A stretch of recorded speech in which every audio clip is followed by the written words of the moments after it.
আপনাদের এই এলাকা থেকে একটা আওয়াজ উচ্চারিত হয়েছিল, মনে আছে? কি আওয়াজ? কি আওয়াজ? বসেন, কেমনে খেলা হবে একটু বুঝিয়ে দেই। বসেন, একটু বসেন, একটু বসেন, একটু বসেন, বসেন। খেলা কেমনে খেলতে হয় একটু বুঝিয়ে দিয়ে যায়। বসেন, বসেন। খেলা হবে শুধু মুখে বললেই হয় না, খেলার কৌশল আর সিস্টেমও জানতে হয়, খেলার পদ্ধতি জানতে হয়। খেলার কৌশল আর পদ্ধতি কি জানেন? একা একা খেললে হয় না, দলবদ্ধভাবে খেলতে হয়। পৃথিবীর যত বড় বড় খেলা সব দলবদ্ধভাবেই খেলা হয়। ক্রিকেট খেলে কয়জন? ফুটবল খেলে কয়জন? 11 জন। আন্তর্জাতিক সিস্টেমে ফুটবল খেলে কয়জন? এক এক পক্ষে 11 জন থাকে, কিন্তু এই 11 জনের মধ্যে কর্মবন্টন থাকে। কি থাকে? কর্মবন্টন থাকে। 11 জনের মধ্যে একজন থাকে নিজেদের গোলপোস্ট সংরক্ষণ করার জন্য, তাকে বলা হয় গোলকিপার। ঠিক আছে? থাকলো কয়জন? 10 জন। এই 10 জনের মধ্যে 4 জন থাকে নিজেদের ডিফেন্সকে রক্ষা করার জন্য। এরপরে আরো 4 জন থাকে একটু আগে, এরা থাকে মাঝমাঠ, মিডফিল্ডে। এরা মাঠটাকে নিজেদের নিয়ন্ত্রণে রাখতে চায়। 4 জন কয়জন গেল? কয়জন থাকলো? কয়জন? 2 জন। এই 2 জন থাকে স্ট্রাইকিং পজিশনে। বুঝতে পারছেন কথা? এবার এই 11 জন সমন্বিত ভাবে তারা বিপক্ষ দলের উপর আক্রমণ শানায় এবং জয় নিয়ে ঘরে ফিরতে চায়। জয় নিয়ে ঘরে ফিরতে চাইলে কি করে? এই যে 4 জন ডিফেন্সে আছে, তাদের মূল কাজ হলো যেন কোনোভাবেই আমাদের গোলপোস্টে বিপক্ষ দল গোল করতে, এটা দ্বারা তাদের রক্ষা করা মূল দায়িত্ব। মিডফিল্ডে যারা থাকে তাদের দায়িত্ব হলো মাঠটা যেন নিজেদের নিয়ন্ত্রণে থাকে, এটা আমাদের দায়িত্ব। আর বাকি 2 জন থাকে স্ট্রাইকিং পজিশনে, ওরা খালি সুযোগের সন্ধানে থাকে যে কোন সময় বিপক্ষ দলের গোলপোস্টে বলটা মারা যায়। কথা বলেন ঠিক না বেঠিক? এখন দেখেন, এই যে স্ট্রাইকিং পজিশনে যদি কেউ না থাকে, বিপক্ষ দলের গোলপোস্টে যদি 2-4টা গোল দেওয়ার চেষ্টা না করে, সারা মাঠ খেলতেছে, গোল দেওয়ার চিন্তা নাই, কোনদিন খেলায় সফলতা অর্জন করতে পারবে? আচ্ছা, আবার যারা ডিফেন্সে আছে, গোল পোস্টে আছে, সব গলি গিয়ে যদি বিপক্ষ দলের গোল পোস্টে গোল দিতে যায়, তো গোল বেশি দিবে না খাবে বেশি? এই জন্য কি করতে হবে? গোলকিপার, তুমি গোল পোস্টে থাকো, তোমার দায়িত্ব বিপক্ষ দলকে গোল দেওয়া নয়। যারা ডিফেন্সে আছো তোমরা ডিফেন্সে থাকো, তোমাদের দায়িত্ব বিপক্ষ দলকে গোল দেওয়া নয়। মিডফিল্ডে যারা আছো মাঝমাঠ নিয়ন্ত্রণ করো, তোমাদের দায়িত্ব বিপক্ষ দলকে গোল দেওয়া নয়। বিপক্ষ দলের গোল পোস্টে হিট করার দায়িত্বের জন্য তো 2 জন আছেই। তোমরা বাকিরা সবাই মিলে ওই 2 জনকে যোগান দাও, ওই 2 জনকে যোগান দাও, তো ওই 2 জন কি করবে? গোল দিবে। কথা ঠিক? মুহতারাম হাজিরিন, ইসলামের মধ্যে আমি শুরুতেই যে কথা বলেছি, মৌলিক কাজ হলো 3 স্তরের কাজ। প্রথম স্তরের ডিফেন্সিভ কাজ হলো তালিমে দ্বীন। ইসলামের তালিম, এটা হলো ইসলামের সবচেয়ে বড় ডিফেন্সিভ কাজ। ইসলামের শিক্ষার মধ্যে যদি এক চুল পরিমাণ দুর্বলতা আসে, গোটা ইসলাম ধ্বংস হয়ে যাবে। কাজেই মাদ্রাসাগুলোতে যারা তালিমের জিম্মাদারিতে আছেন, আপনারা হীনমন্যতায় ভুগবেন না। আপনারা মাদ্রাসাগুলোর দুর্গকে সংরক্ষণ করুন। মাদ্রাসার মধ্যে, ইসলামী শিক্ষার মধ্যে খবরদার কোন ধরনের বিচ্যুতি যেন না আসতে পারে। আপনারা আমাদের ঘর সামলান, আপনারা মাদ্রাসাগুলোকে সংরক্ষণ করেন, তালিম শিক্ষা মানোন্নয়ন করেন। তারপরে যারা মাঠে ময়দানে দাওয়াতের কাজ করতেছেন, আপনারা গোটা দাওয়াতের মাঠ এটা ইসলামের পক্ষে ধরে রাখেন। বাতিলরা যদি একদিন গানের আয়োজন করে, আপনারা ওয়াজ মাহফিল করবেন 3টা। পারমিশন দিবে না? পারমিশন দিবে নাকি? ভাড়াটিয়া থাকি?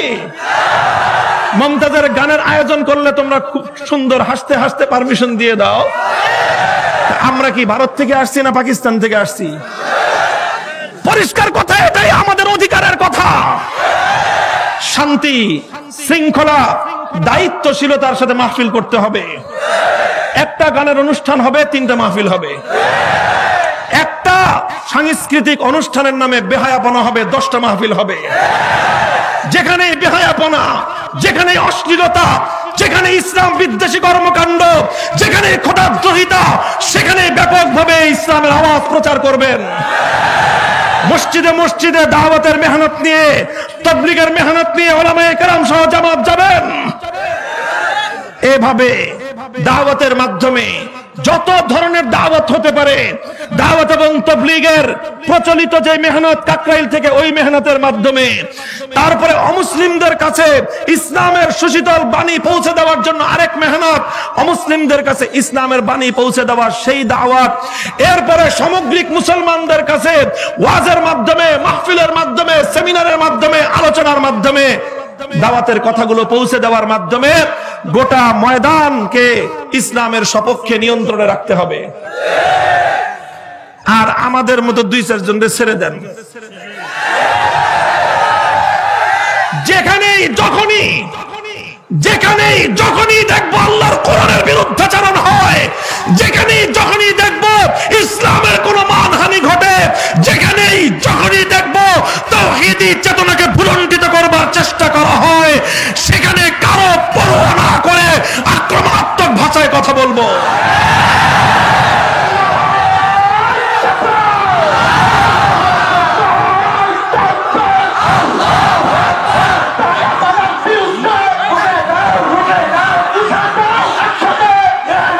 মুহতারাম হাজিরিন, আলহামদুলিল্লাহ, উলামায়ে কেরাম আমরা এভাবে সমন্বিতভাবে কাজ করতেছি। তো যারা আমাদেরকে না বুঝে, যারা আমাদের কৌশল বুঝে না, তারা শুধু আমার উপরে খেপছে। যারা আমাদের কর্মপদ্ধতি বুঝে নাই, খেলার সিস্টেম বুঝে নাই, তারা আমারে ডাকে, আসো খেলা হবে। নিক্সন ভাই, আপনারা আমি অনেক আগের থেকে মহব্বত করি। আগামী দিনে আপনার এলাকায় আসবো ইনশাল্লাহ, আপনার সাথে দেখা হবে, আপনার বাড়িতে দাওয়াত খাবো ইনশাল্লাহ। বিরোধ নাই, বন্ধুত্বের হাত আপনাদের প্রতি আমাদের অগ্রসরমান। কি বলেন? উনি এই দেশের জন্য, এলাকার জন্য যথেষ্ট উন্নয়নমূলক কাজ করেছেন। মানুষ ওনাকে ভালোবাসতেন, অনেক ভালোবাসতেন, কিন্তু কেন যে উনি এই কাজটা করতে গেলেন, মানুষের ভুল ত্রুটি হয়।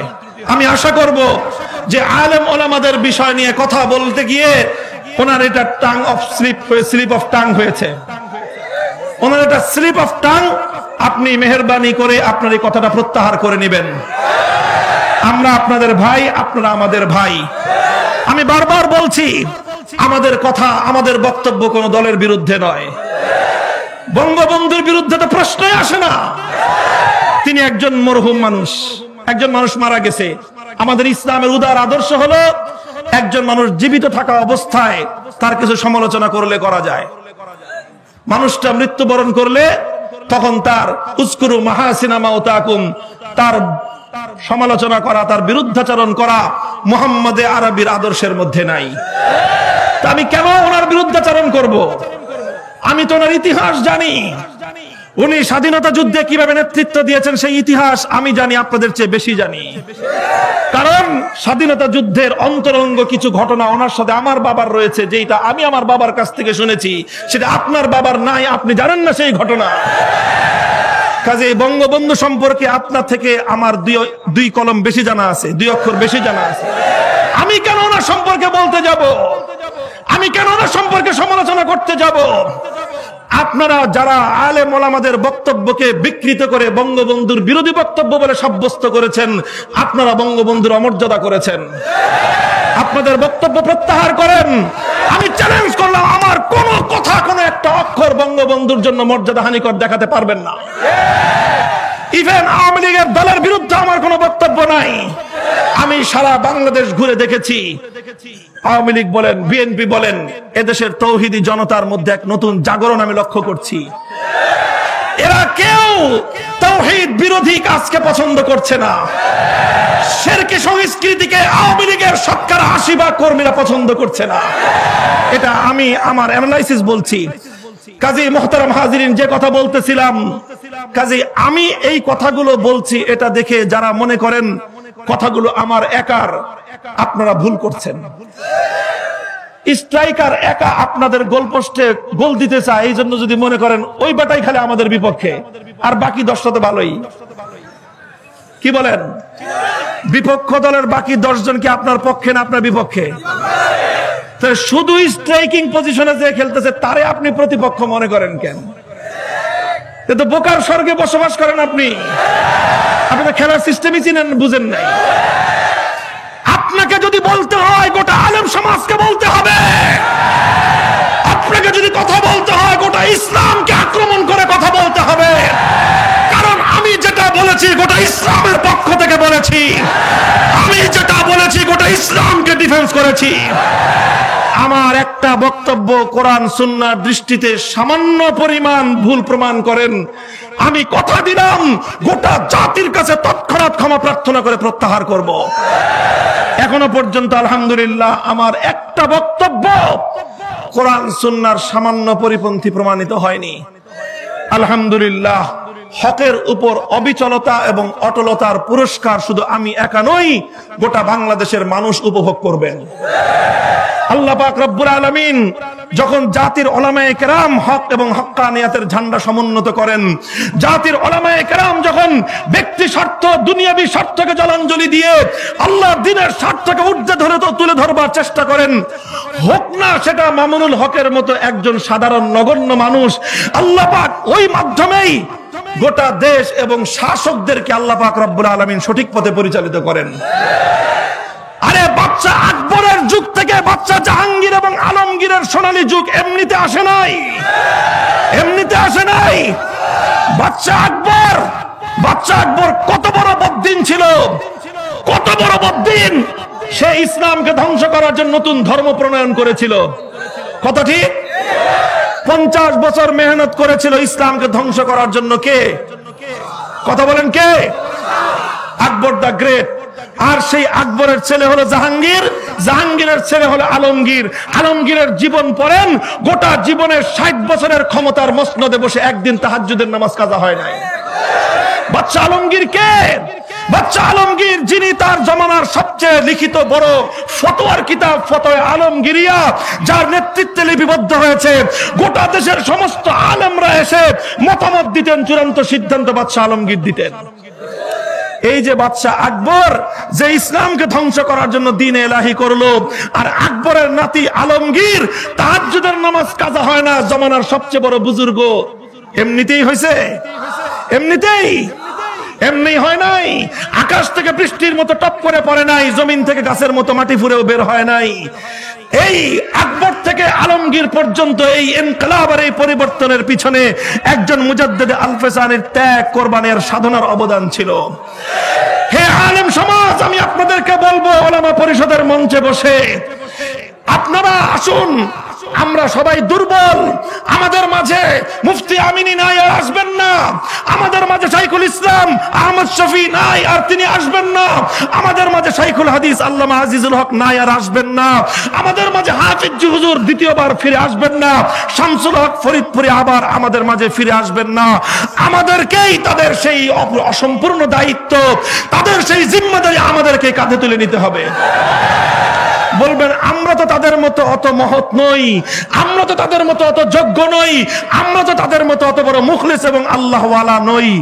আমি আপনাদেরকে আশ্বাসের বাণী শোনাতে চাই, আল্লাহ পাক আমাদের কাছ থেকে অত বড় পরীক্ষা নেবেন না। আমরা যেরকম দুর্বল, আমাদের পরীক্ষা আল্লাহ দুর্বল করবেন। আমাদের কাছ থেকে শুধু আল্লাহ পাক একটা জিনিস দেখতে চান, হে আলেম সমাজ, তোমরা খবরদার কোনদিন তোমাদের ব্যক্তিগত স্বার্থকে কোনদিন ইসলামের স্বার্থের চেয়ে বড় করে দেখবা না। নিজেরা একটু হালুয়া রুটি পেয়ে সত্য কথা থেকে পিছু হটে যাবা, এটা করবা না। একটা নমিনেশন, একটা সিট পাবা, এমপি হবা, মন্ত্রী হওয়ার লালসার কারণে তুমি হক কথা থেকে পিছপা হয়ে যাবা, আল্লাহ পাকের গজব নামবে শুধু তোমার উপর না, গোটা জাতির উপর। আর কিছু আলেম তৈরি হও, আলেমরা তৈরি হও। আমাদের ব্যক্তিগত দুনিয়ার টাকা পয়সার স্বার্থের দরকার নাই, আমাদের ব্যক্তিগত দুনিয়াতে কারো তোয়াক্কা পাওয়ার দরকার নাই, ব্যক্তিগত হালুয়া রুটি পাওয়ার দরকার নাই, ব্যক্তিগত এমপিগিরি মন্ত্রীগিরি পাওয়ার দরকার নাই। আমাদের একটা জিনিস পাওয়ার দরকার, সেটা হলো আল্লাহর দ্বীনের ঝান্ডাকে সমুন্নত করা। আমরা যখন হকের পথে ইখলাসের সাথে এক আল্লাহকে রাজি খুশি করবার জন্য আমরা হকের পথে হকের ঝান্ডা নিয়ে সামনে অগ্রসর হব, হেদায়েতের মালিক কে? আল্লাহ পাক হেদায়েত নসিব করবেন ইনশাআল্লাহ। শিরকি সংস্কৃতি বাংলাদেশ থেকে আর সামনে অগ্রসর হবে না, শুধুমাত্র পিছু হটবে, শুধু পিছু হটবে ইনশাআল্লাহ। আল্লাহ পাক রব্বুল আলামিন যদি শাসক বর্গকে সঠিক বুঝদান করেন, তাহলে শাসকদের দ্বারা অনেক বড় বড় কল্যাণের কাজ হওয়া সম্ভব। শাসকরা সঠিক পথে আসবে উলামায়ে কেরাম যদি তাদের কাছে দ্বীনকে বিক্রি না করে।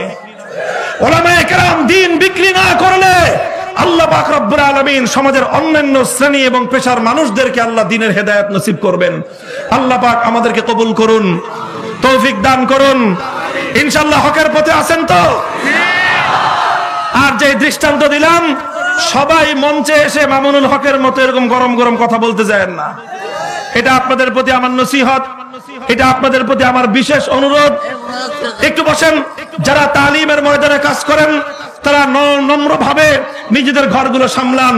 যারা দাওয়াত এবং তাবলীগের ময়দানে কাজ করেন তারা নমনীয়তার সাথে দাওয়াতের কাজ করেন। আর আমরা দু চারজন যারা অন্যায়ের প্রতিবাদ করি, আমাদেরকে আমাদের কথাগুলো বলতে দেন ইনশাআল্লাহ। রাজি আছেন তো ইনশাআল্লাহ? এই উলামায়ে কেরামের সাথে আছেন তো? দ্বীনের প্রত্যেকটা ময়দানে আলেমদের নেতৃত্বে কাজ করবেন তো? আলেমরা যেখানে ডাক দিবে সেখানে সাড়া দিবেন তো? আল্লাহ পাক রব্বুল আলামিন কবুল করুন, তৌফিক দান করুন। ওয়া আখিরু দাওয়ানা আলহামদুলিল্লাহি রাব্বিল আলামিন।